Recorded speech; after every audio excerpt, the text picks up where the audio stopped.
Bismillahirrahmanirrahim. Alhamdulillahilladzi amara al-wulata biiqamatil hudud rahmatan minallahil karimil wadud. Ashhadu an la ilaha illallah wahdahu la syarika lahu rabbul ma'bud. Wa ashhadu anna sayyidana Muhammadan abduhu wa rasuluhul hamidul mahmud. Allahumma salli wa sallim wa barik ala sayyidina Muhammadinil ma'rufi bil jud wa ala alihi wa ashabihi wa dhurriyyatihi wa atba'ihi ila yaumil khulud, amma ba'du.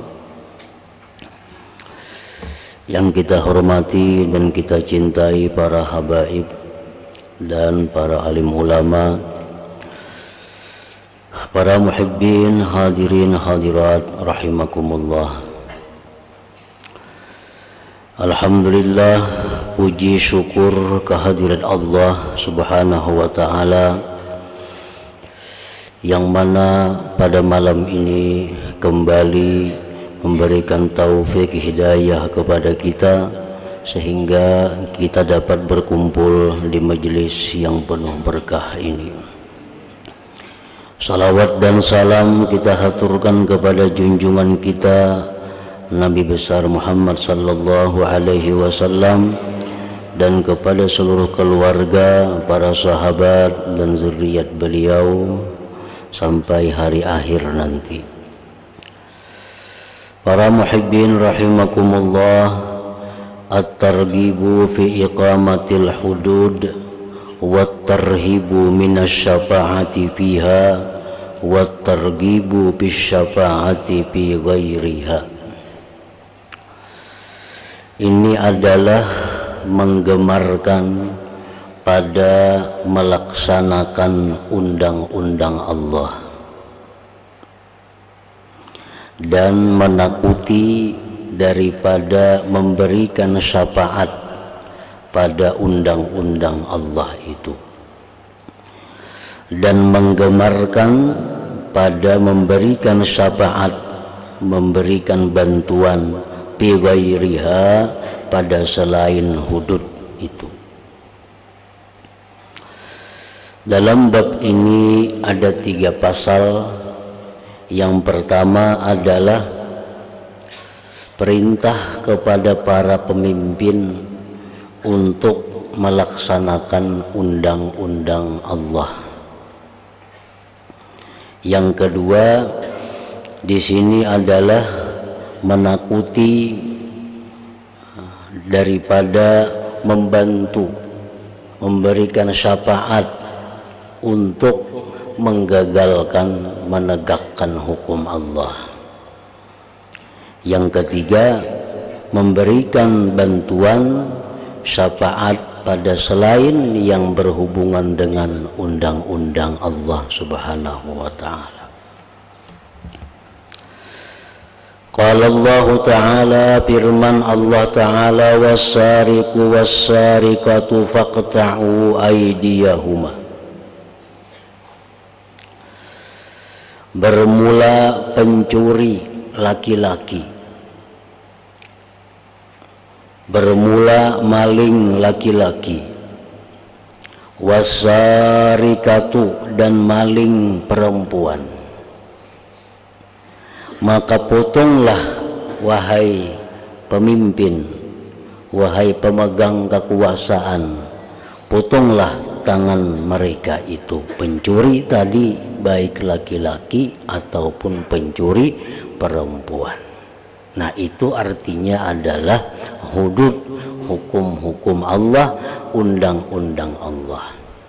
Kalau ada orang yang mencuri, maka para pemimpin itu hendaknya melaksanakan undang-undang Allah itu.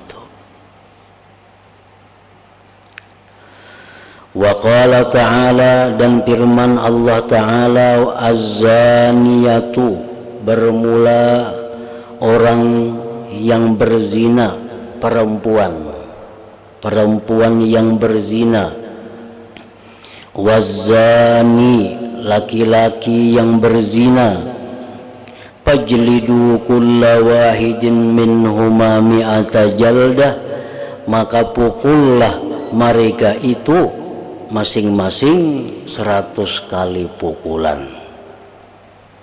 Baik yang berzina itu perempuan atau yang berzina itu laki-laki, maka dihukum dipukul dengan cambuk sebanyak 100 kali. Wala ta'khuzkum bihi ra'fatun fi dinillah, dan janganlah mencegah akan kalian dengan keduanya itu kasihan pada agama Allah. In kuntum tu'minuna billahi wal yaumil akhir, jika kalian beriman dengan Allah dan hari akhir. Wal yashhad azabahuma ta'ifatum minal mu'minin, dan hendaklah menyaksikan hukuman keduanya itu sekelompok daripada orang-orang yang beriman. Nah, para muhibbin rahimakumullah, ini hukum Allah kepada orang yang berzina. Orang berzina itu laki-laki kah, perempuan kah? Kalau dia orang yang merdeka, orang yang sudah balik, orang yang belum pernah kawin, maka hukumannya Al-Quran menyatakan dipukul 100 kali pukulan. Kemudian sunnah Nabi menambahkan dikurung di penjara setahun. Nah, itu hukum Allah untuk orang-orang yang berzina. Nah, kemudian ada perbedaan orang yang berzina yang sudah berkeluarga, yang sudah bersuami atau sudah beristri atau pernah berkeluarga. Nah, itu hukumannya kada pukul lagi. Itu hukumannya adalah dirajam. Artinya dilempari dengan batu sampai dia meninggal dunia. Itu hukuman ditetapkan oleh sunnah Rasulullah sallallahu alaihi wasallam. Nah, para muhibbin rahimakumullah, diriwayatkan dalam sebuah hadis ada seorang perempuan dari kabilah Juhainah. Perempuan ini disebut Al-Ghamidiyah namanya. Perempuan ini datang kepada Nabi sallallahu alaihi wasallam dalam keadaan hamil, dalam keadaan bunting daripada zina.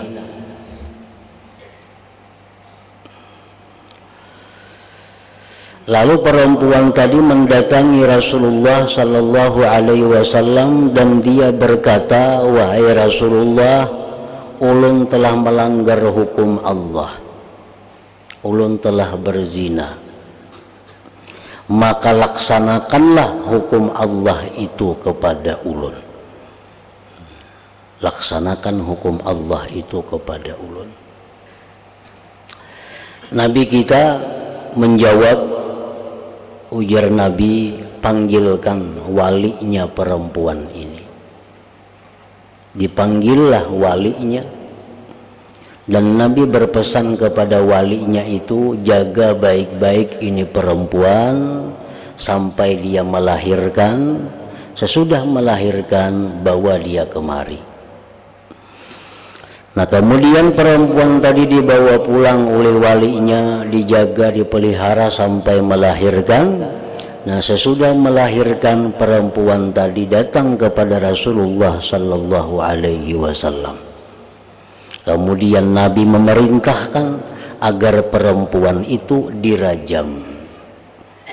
Karena perempuan ini berzina padahal dia bersuami. Baru jimat maka dirajam. Dirajam artinya sampai mati. Begitu orang ini, perempuan ini meninggal dunia, Nabi ikut menyembahyangkannya. Nabi menyembahyangkan jenazahnya. Lalu Sayyidina Umar bin Khattab radhiyallahu anhu berkata kepada Rasulullah sallallahu alaihi wasallam, "Atusalli 'alaiha ya Nabi Allah wa qad zanat?" Wahai Rasulullah, apakah engkau ikut menyembahyangkan ini perempuan padahal dia telah berzina? Rasulullah sallallahu alaihi wasallam menjawab, "Laqad tabat taubatan law qusimat baina sab'ina min ahlil Madinah la wasi'athum wa hal wajadta abdala min anjadat binafsiha lillahi ta'ala." Ujar Nabi, kan dia sudah tobat. Dulunya berzina tuh bujur, sekarang sudah dirajam, mati, sudah tobat. Jikalau dibagi tobat ini seperempuan, itu mencukupi tobatnya 70 orang. Adakah engkau dapati, hai Umar, orang yang lebih mulia daripada orang yang mengorbankan dirinya karena Allah Subhanahu wa ta'ala? Nah, ini perempuan ingin membersihkan dirinya, ingin mensucikan dirinya yang pernah dikotorinya dengan berzina itu. Maka dengan adanya dirajam itu, maka selesai urusannya dan dia bersih menghadap Allah Subhanahu wa ta'ala. Nah, ini hukum Allah kepada orang-orang yang berzina itu. Hukum Allah ini apabila dilaksanakan di dalam dunia, maka orang yang dihukum itu bersih, selamat di akhirat. Kalau yang dilaksanakan bukan hukum Allah, itu di akhirat kada selamat. Misalnya ada orang berzina lalu dipenjara 10 tahun, keluar, apakah habis dosanya? Apakah di akhirat dia selesai? Tidak demikian, karena yang dilaksanakan itu bukan hukum Allah Subhanahu wa ta'ala. Nah, para muhibbin rahimakumullah, jadi hukuman-hukuman perzinahan ini seringkali terjadi di zaman Rasulullah sallallahu alaihi wasallam. Bukan satu kali ini. Ada seorang ayah yang melaporkan anaknya kepada Rasulullah. Wahai Rasulullah, anak ulun ini tukang di rumah sebuah keluarga. Lalu anak ulun ini berzina dengan istri yang punya rumah itu. Bagaimana ini wahai Rasulullah? Berhubung ini laki-laki belum pernah berkeluarga, maka Nabi kita memerintahkan untuk dihukum, dipukul 100 kali pukulan, kemudian dia dipenjara selama setahun. Nah, kalau ada orang mengaku seperti demikian, apakah secara otomatis perempuannya itu langsung dihukum? Tidak demikian. Nabi kita memerintahkan kepada sahabat, ujian Nabi, tanyakan kepada si perempuannya itu, apakah dia mengakui perzinahan atau tidak mengakui. Nah, kalau dia mengakui, rajam. Kalau dia tidak mengakui, jar Nabi, maka ini laki-laki yang mengaku berzina dengan dia, tambah pukulan lagi. Selain hukum pukul zina 100 kali, tambah lagi pukulan haddul kadzab ngarannya. Nah, jadi kada secara otomatis. Kalau ada perempuan mengaku aku berzina dengan si fulan, nah perempuan ini dihukum. Si laki-lakinya pang ditakuni bahasa. Amunnya mengaku hanya dihukum. Kalau nya kada mengaku, maka perempuannya ditambah lagi hukuman. Di samping hukum zina, tambah lagi hukum mendakwa orang berzina. Karena mendakwa orang berzina itu, kalau tidak ada saksi 4 orang, maka dia akan kena hukuman. Nah, para muhibbin rahimakumullah,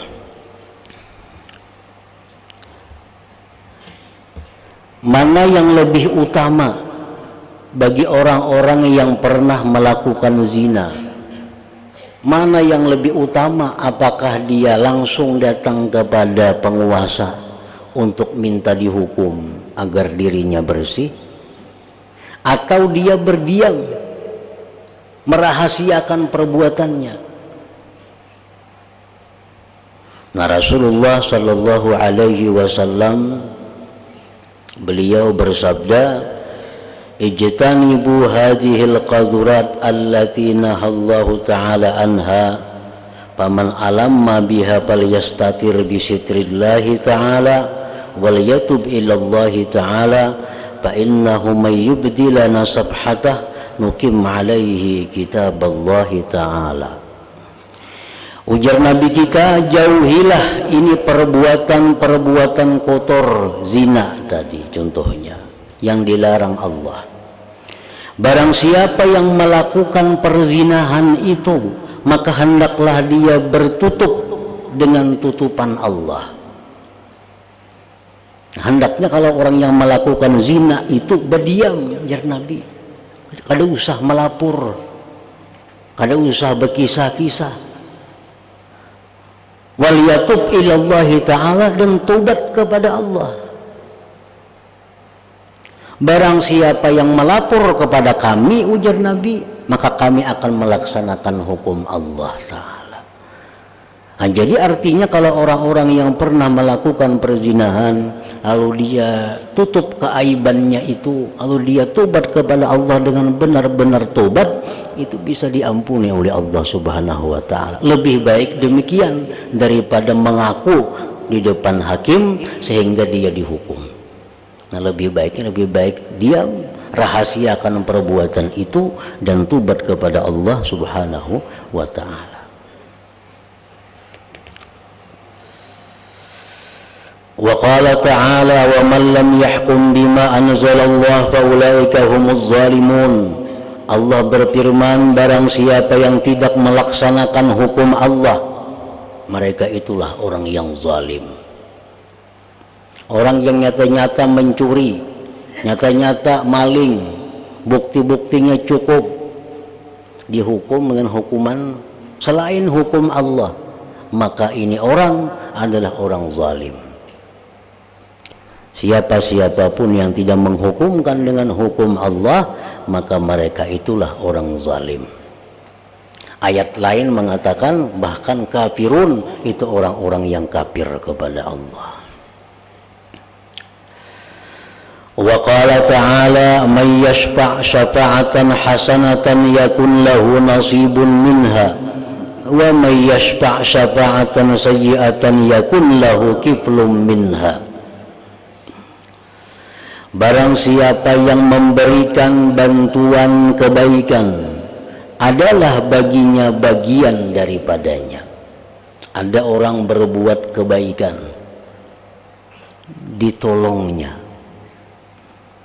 nah dibantunya, maka dia dapat bagian pahala itu, walaupun menolongnya dengan perkataan. Dan barang siapa yang menolong, membantu bantuan kejahatan, maka dia dapat bagian daripadanya. Walaupun sarupiah kita membantu satu kemaksiatan, maka kita dapat bagian daripada kemaksiatan itu. Wa an Ubadah bin Samit radhiyallahu anhu qala Rasulullah sallallahu alaihi wasallam aqimu hududallah fil qarib wal ba'id wala ta'khuzkum billahi lawmata la'im. Rawahu Ibnu Majah wa ruwatuhu thiqat wa in qala dhahabi isnaduhu wahin jiddan. Rasulullah SAW bersabda, laksanakan hukum Allah itu, baik pada keluarga dekat atau keluarga jauh. Walaupun ini bakula, walaupun ini kada bakula, maka hukum Allah itu kadang memandang pula. Janganlah mencegah akan kamu dalam melaksanakan hukum Allah itu celaan orang yang mencela. Mun aku laksanakan hukum Tuhan ini, aku yang disambati orang, biar orang menyambati. Jangan sampai takutan dicela itu mencegah kita melaksanakan hukum Allah Subhanahu wa taala. Wa an Ibnu Umar radhiyallahu anhuma qala sami'tu Rasulullah sallallahu alaihi wasallam yaqul man halat syafa'atuhu duna haddin min hududillah faqad dadallah azza wa jalla. Barang siapa yang mendinding oleh syafaat bantuannya akan satu hukum dari hukum Allah, maka sungguh dia menentang Allah. Kan tadi kalaunya orang berzina karena ia sudah mengaku zina, nah itu hukumannya sudah jelas. Bila orangnya ini bujangan dipukul 100 kali. Nah ini berzina sudah mengakui. Kalau ada yang membantu mengurus, nah supaya jangan dihukum itu, nah berarti orang ini adalah orang yang menentang Allah Ta'ala. Orang yang mencuri itu kalau sudah cukup syarat-syaratnya dipotong tangan. Karena dia ini orang yang kenal dengan hakim, diurusnya. Nah diurus sehingga kada jadi dihukum potong tangan. Nah ini orang berarti menentang Allah Subhanahu wa ta'ala. Karena hukum Allah itu kada ada tawar menawar, kada perlu diurus. Bila orang mencuri sekian demikian keadaannya, potong tangan. Kada ada lagi hukuman yang sekurang-kurangnya atau maksimalnya, kada ada. Nah bila kita mengurus untuk membatalkan hukum Allah itu berarti kita dadallah, menentang kepada Allah. Lain dengan hukum kita. Hukum kita ini umatan kawa diurus.